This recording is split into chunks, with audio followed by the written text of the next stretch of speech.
is a 1966 Chevy Corvette Stingray. No, it doesn't have the 427, and no, it's not a split window, but it's our Corvette Stingray. It's got a 327 cubic inch V8 that Chevy said back in '66 made 300 horsepower, though it's probably got a bit less now, and it's got a 4-speed manual. The question is, what does this car look like 50 years later? The 2015 Corvette Stingray is a very different car. It still has a V8, but this one makes 455 horsepower. This particular version, though, isn't the fastest or the most fun Corvette available. Not only does it have an automatic, it's a rental car. This '66 wasn't the highest performing model available in its time either, which makes this pairing about as level as you can get for the 50 years separating them. Of course the new car is faster and handles better. If it didn't, GM would have a serious problem on its hands.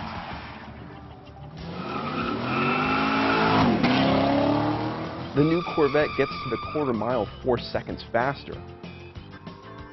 It stops from 60 miles an hour 61 feet shorter. And it generates nearly 0.3 of a G average higher on the skid pad.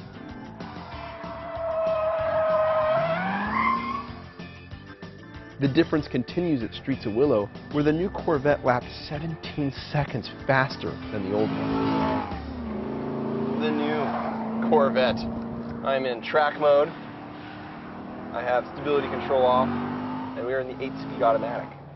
You know, even though this is essentially pretty much the base model Corvette you can get when it comes to performance, it still has the characters of a true sports car. It does things that older Corvettes simply can't do. These technologies weren't developed in '66, but where the '66 was more of a cruiser, more of a GT car, this thing is a legit sports car.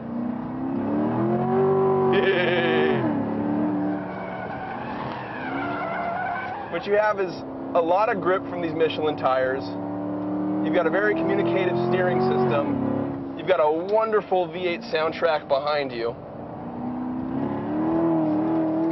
You've got all the precision you need to drive fast, even though this particular car, this version of this car, isn't intended for track days.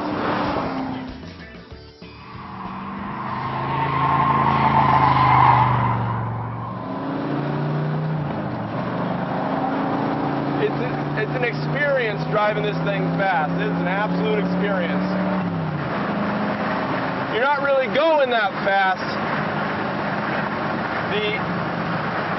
The feedback from the car seems to amplify at a much higher rate than the speed increases. The faster you go, the more exponentially exciting the car becomes. It's a lot of work.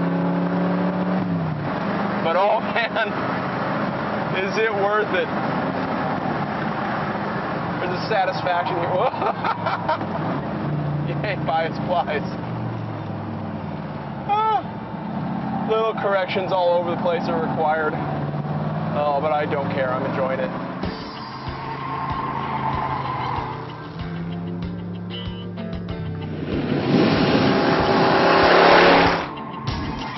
In the past 50 years that have separated this Corvette from the new one, so much has changed that it's almost impossible to find similarities between the cars when you drive them. But that's what happens when 50 years separates two cars.